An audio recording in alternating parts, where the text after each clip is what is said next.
Assalamualaikum warahmatullahi wabarakatuh. Saya Hairunisa dari kelas 4C Pendidikan Biologi Untirta. Di sini saya akan menjelaskan mengenai rekayasa genetika pada bidang pertanian.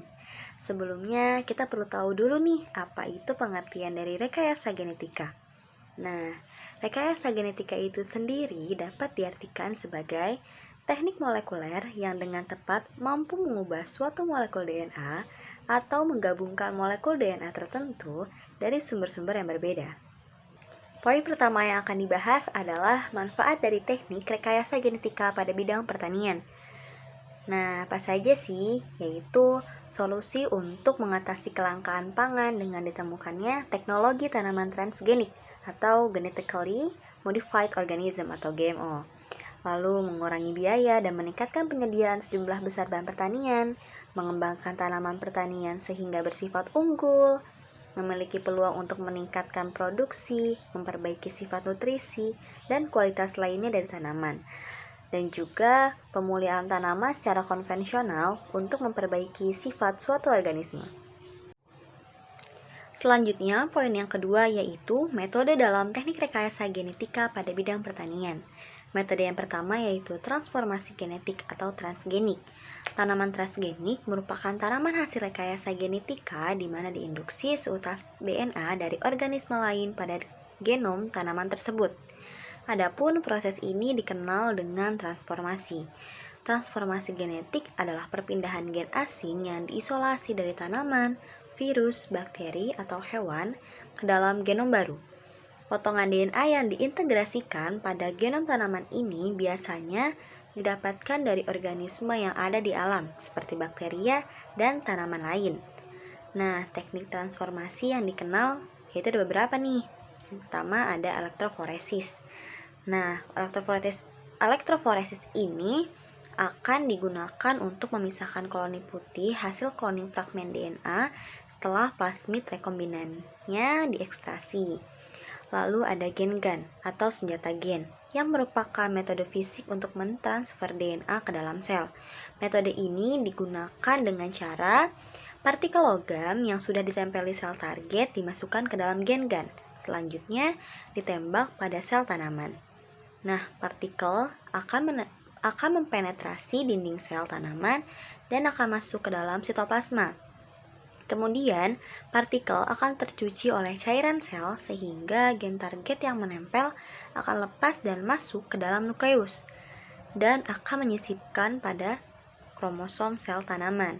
Setelah itu, sel rekombinan harus diinduksi untuk menghasilkan individu baru. Lalu ada transfer gen, yaitu dengan menggunakan perantara vektor agrobakterium. Vektor ini berfungsi untuk menyisipkan gen pada tanaman yang digunakan untuk menghasilkan tanaman transgenik. Metode yang kedua yaitu rekombinasi DNA. Rekombinasi DNA merupakan proses penggabungan materi genetik dari dua atau lebih sumber yang berbeda atau dapat dikatakan melakukan perubahan secara terarah pada suatu materi genetik tertentu. Dalam tahap cloning gen, plasmid rekombinan digunakan untuk menganalisis sekuens DNA sisipan, sehingga ditemukan sekuens homologinya dengan sekuens organisme lain pada database GenBank. Selain itu, dapat juga digunakan untuk mengetahui protein yang disandikan oleh sekuen gen tersebut dengan cara membandingkan dan mensejajarkan data urutan asam amino DNA sisipan dengan data GenBank. Nah, yang ketiga ada polymerase chain reaction atau PCR. Nah, metode PCR ini merupakan proses enzimatik untuk melipat gandakan suatu sekuens nukleotida tertentu secara in vitro. PCR digunakan untuk memperbanyak gen target sebelum dimasukkan ke plasmid. Nah, metode yang terakhir yaitu metode City-Abi. Metode City-Abi merupakan metode di mana DNA diekstrak dari daun tanaman transgenik. Poin yang ketiga, apa saja sih unsur-unsur atau komponen yang esensial atau penting dalam teknik rekayasa genetika pada bidang pertanian ini? Nah, yang pertama ada promoter. Nah, promoter ini berfungsi untuk mengaktifkan dan menindakaktifkan gen yang diinduksikan. Lalu ada gen yang diinduksi, yang mana yang akan mengekspresikan sifat yang diinginkan. Lalu ada terminator. Terminator ini berfungsi untuk menghentikan sinyal pembacaan dari sekuens gen yang diinduksi dalam proses pembentukan protein. Lalu ada enzim retriksi. Enzim retriksi ini berfungsi untuk memotong DNA.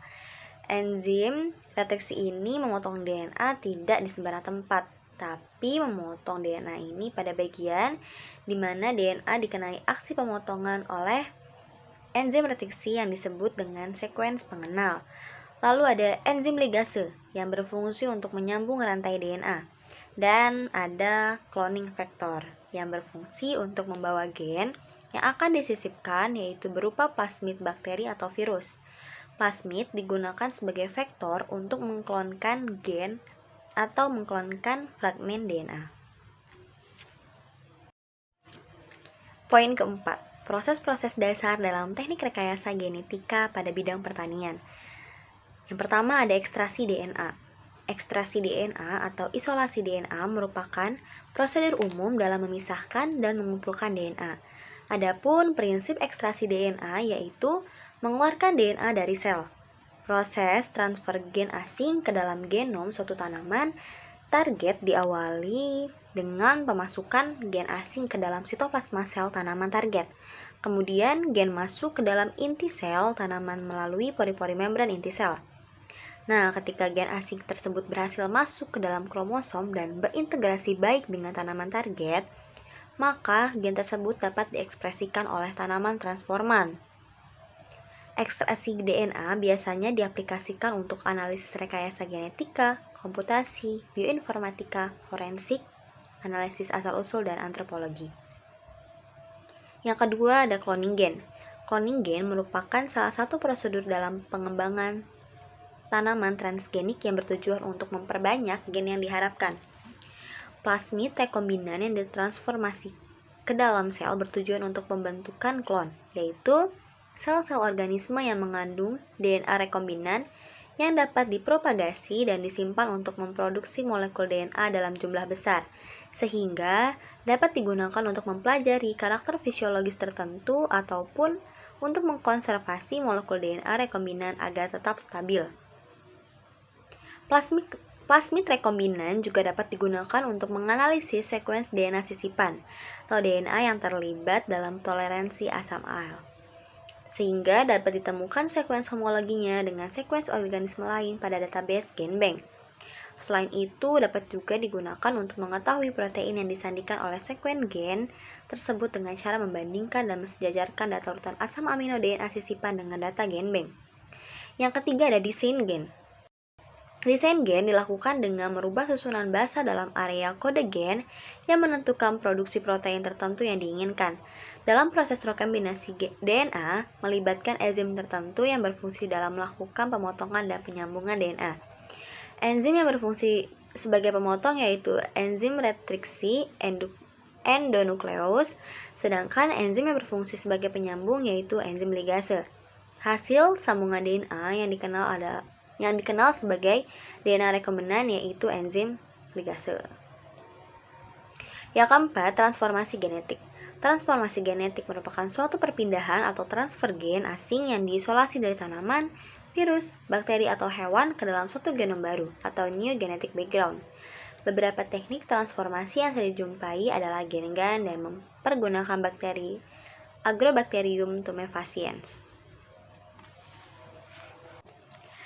Poin kelima atau poin terakhir. Nah, kira-kira apa saja nih contoh penggunaan teknik rekayasa genetika di bidang pertanian dan dampaknya terhadap pertanian? Nah, yang pertama ada pada tanaman kedelai AT1R1 atau tidar. Tanaman ini merupakan hasil transformasi melalui Agrobacterium tumefaciens, yang mana tanaman ini sedikit lebih tahan terhadap hama penggerek polong daripada tanaman kedelai non-transgenik atau tanaman kontrolnya. Lalu pada jagung manis, nah gula yang terkandung direkayasa untuk tidak diubah menjadi pati sehingga jagungnya ini tetap manis dan berair. Lalu ada pepaya California yang memiliki kelebihan rasa manis dan cepat berbuah. Lalu ada golden rice. Nah, pada tanaman padi ini disisipkan gen penghasil beta-karoten dari tanaman wortel, sehingga padi ini memiliki kelebihan selain mengandung karbohidrat juga memiliki kandungan vitamin A. Lalu ada kapas yang resisten terhadap beta-toksin. Nah, pada tanaman kapas ini telah disisipkan gen beta-toksin sehingga tanaman ini aman dari hama. Lalu ada kedelai impor yang menjadi bahan baku dari tempe dan tahu.